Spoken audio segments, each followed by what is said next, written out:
Hello everybody and welcome to Nations Cup here at Suzuka. We're in the Scirocco and I am currently in split 2.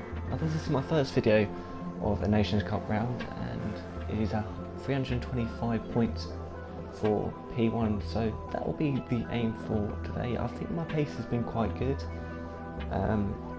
I can really pull out a good lap in qualifying if I get a good tow and a good chase. So far I've managed to get a 206.9, which I think will put me in good stead, especially in split 2, so let's see what we can do. I'm coming to the first lap and I'm just before the start of the lap, just behind RGS Style, who's behind our Clark, M&T-R Clark, but not close enough for a tow, so I'm depending on RGS Style to just keep it clean and hopefully it won't affect my lap as we just begin to start it. I'll talk you through the lap as we go round. So obviously with the tow, just watch the closing speed, just checking behind me, just seeing if I'm giving the driver behind a tow. Braking just before, or just about the 50-metre board, and just easing on the brakes.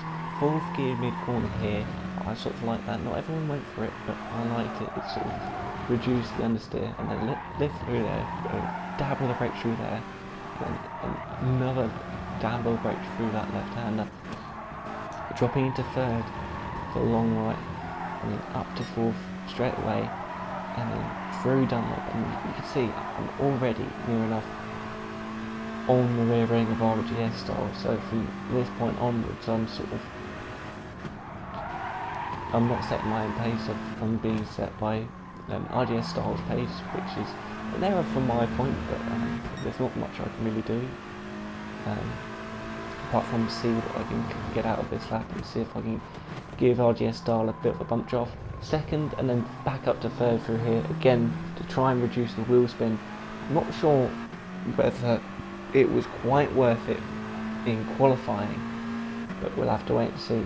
So 5th gear, and then we'll be dropping down to 4th, braking where the tarmac is, just there, down to 4th, keep it in 4th, doing the inside, then the outside curve, drop into 3rd, and for me, back up into 4th to again reduce the understeer on the exit. And it was a good exit. That was one of my better exits through there. I didn't really nail the hairpin though this lap, so that was good. So bump drafting RGS Style as we head towards 135, to go into 6th, back down into 5th, and normally that's just a small left through that corner, but I had to brake a little bit just because I had a car in front of me, and also I went a bit deep in there and then taking the curve, taking a lot of curve through that 2nd corner. I keep it in 3rd. Some people decide to drop it up into 2nd, but I like to keep it in 3rd, and that will be good enough for a 0.3, which wasn't too bad. I wasn't too disheartened, and I'm in 4th spot by the start of lap number 2, behind M&T-R Clark this time. And I knew that, well, if I was behind M&T-R Clark, I should be able to get a good lap in, because I know that he's got the pace on his own, so fingers crossed that I can get a good lap in and maybe try and nab that provisional P1. So braking hard, and well, our Clark completely diverts and decides better of the lap, and that was a little bit frustrating for me, but I decided to carry on, see what I can get out. So just again dropping into 3rd, back up into 4th mid corner to reduce the wheel spin, and I go purple, and this is where it all goes wrong. I start to understeer wide, and like, alright, okay, I'm going to end up in the gravel, let's quit now and see if we can get another lap in. But unfortunately I didn't manage to improve my lap time. I was actually quite a few seconds down. So on to the intro.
So starting the race in P number 6 with just in front of us is Jono in 4th. So one traction control, flat out, a little bit of braking.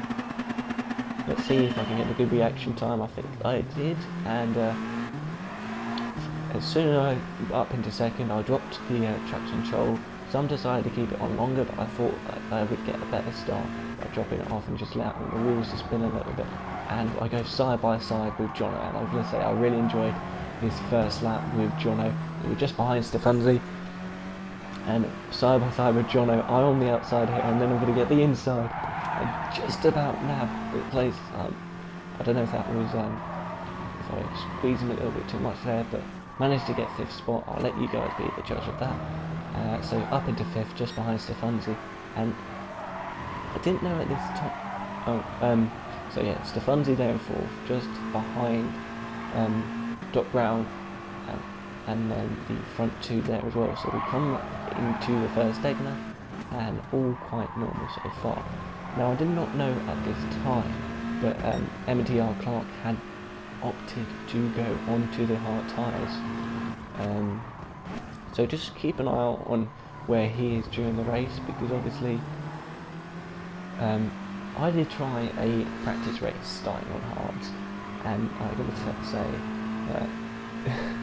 it did not go well. I just kept getting attacked and dive bombed from people behind, and maybe it was just because it was a practice race and there wasn't as many of the top drivers, and the people behind me were on me. It was where maybe the majority of the people who was behind our Clark was starting on the hard tyres. That's probably the difference here. But obviously all the top 6 here are currently on the medium tyres. So just behind Stefanzi towards the 130R, and in 6th, obviously because of the toe. Normally you keep in 5th gear through there, out of the toe. And I was a little bit late on the brakes. I was like, oh, don't make contact, because the penalty system is a little bit harsh at the moment, but managed to stay out of trouble and out of the rear end of Stefanzi just behind, and Jono behind me. And I had noticed rewatching this the amount of times I just kept making a quick peek behind me, and there you go, those two going out wide, and I have my first game pause, my first ghost button, or whatever you want to call it, and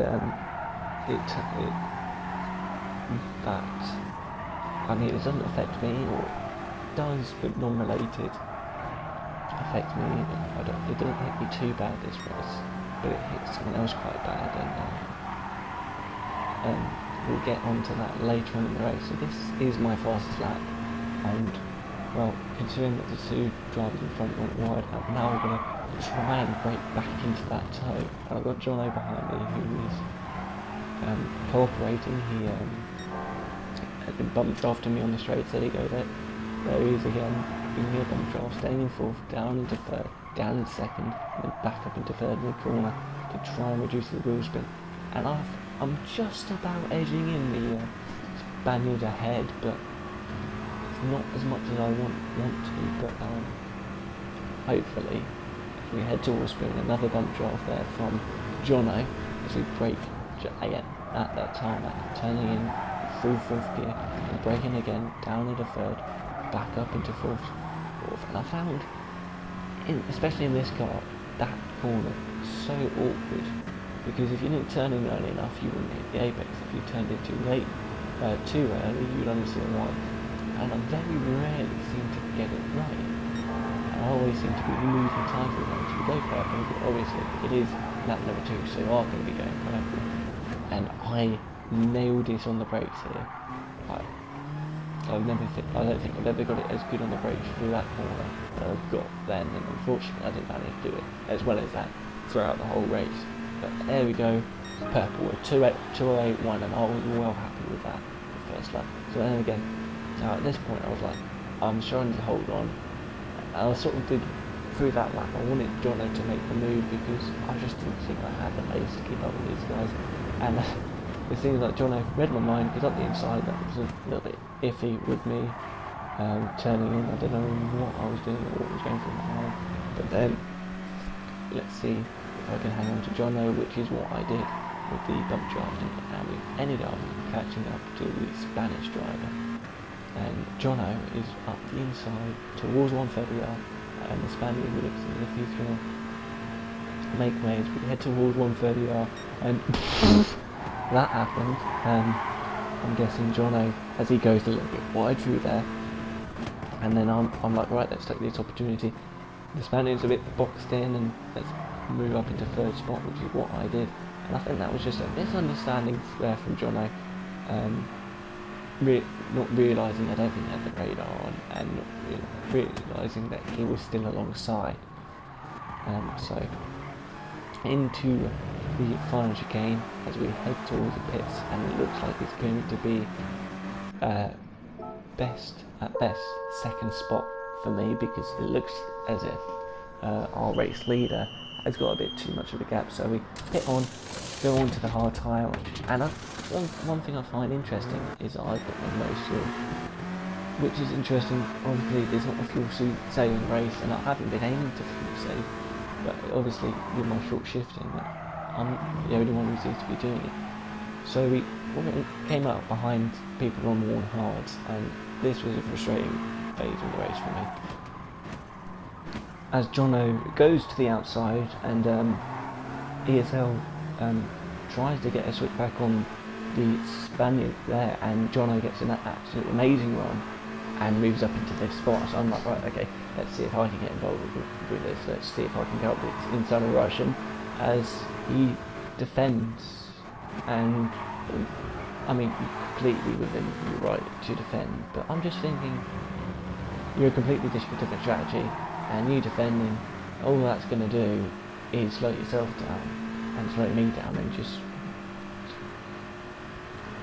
it's not actually gaining you anything on this point. And yeah, it was frustrating as we head toward 130R, and then we get a good run through 130R, and he defends. And to be honest, I wasn't even going to make the move there because I wasn't anywhere near close enough. All that does is just slows both down, down up, but just enough to make me lose the slipstream to Jono. I'll tell you now, if I wouldn't have lost it to Jono, I would have done it. Now the Spaniard behind decides, right, there we go, I'm just going to not battle, which is what I probably would have done, and fair play to him. Let's go through the laps, and Jono's just edging out the gap, which is frustrating. And this is the point.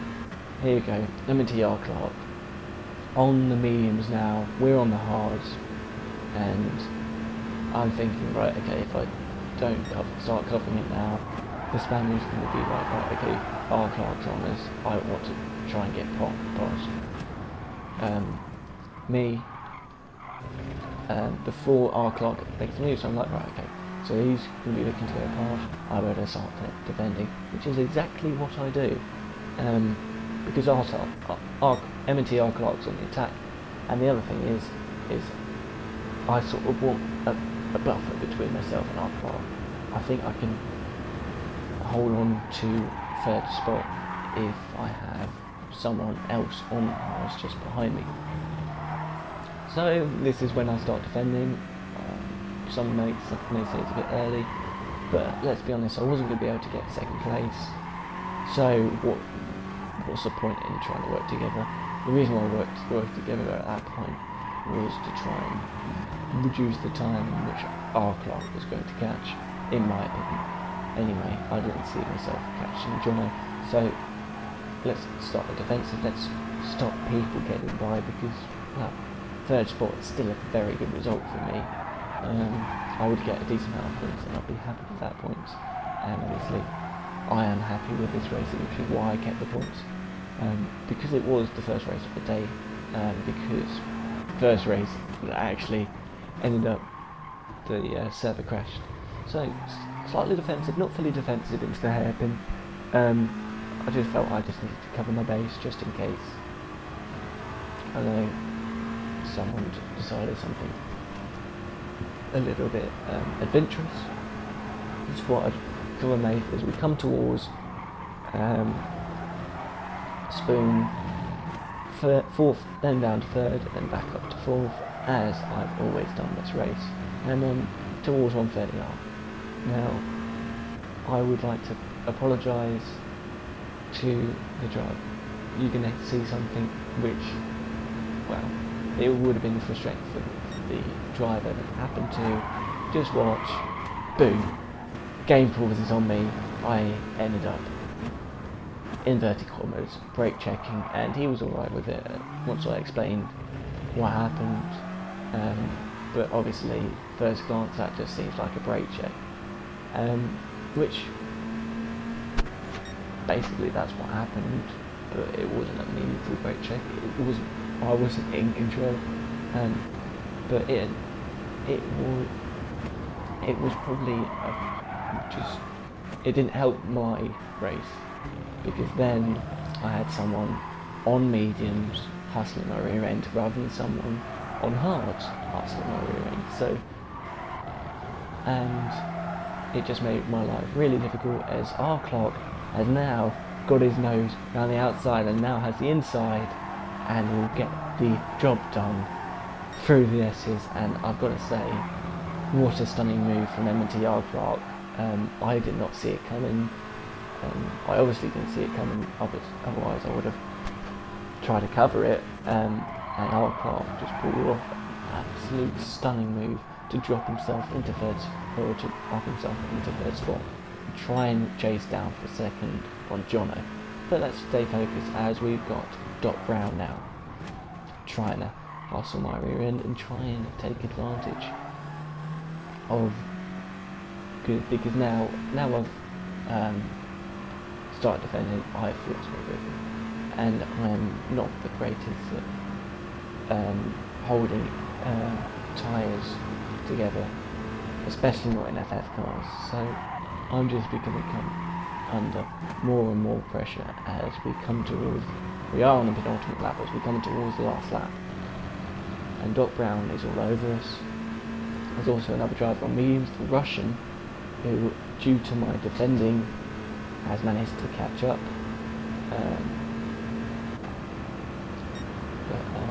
Yeah, so through 130R, and Doc Brown is right on my rear, and I've got to defend as Doc Brown tried to go around the outside and decides it better of it. If he nailed the braking zone, he could have tried it. So now we defend the outside, and then decide to go, defend the inside, and then decide to go to the outside. I don't need to defend, and also just trying to break the toe, but I'm not going to weave around like an absolute maniac down the main straight to try and break the toe. And it just shows you, I've now lost my rhythm, and these guys are just all over me. I mean, Doc Brown and all that, I reckon I could snatch some more pace than normal, but because I've fully lost my rhythm now, I'm just slow, and I'm just not very good on the throttle, understeering out wide, and compromise my own lines. Like, look how far away from that apex I am, just there.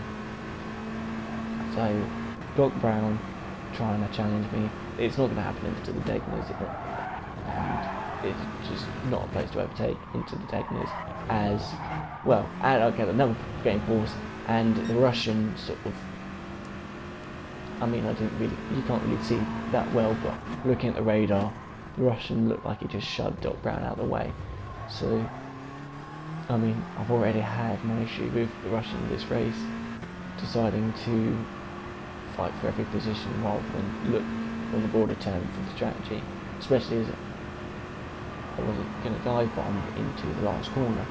So I'll defend to the inside into here and stop it on the apex, and then I pushed out wide, a bit of a Constantino effect, and again, so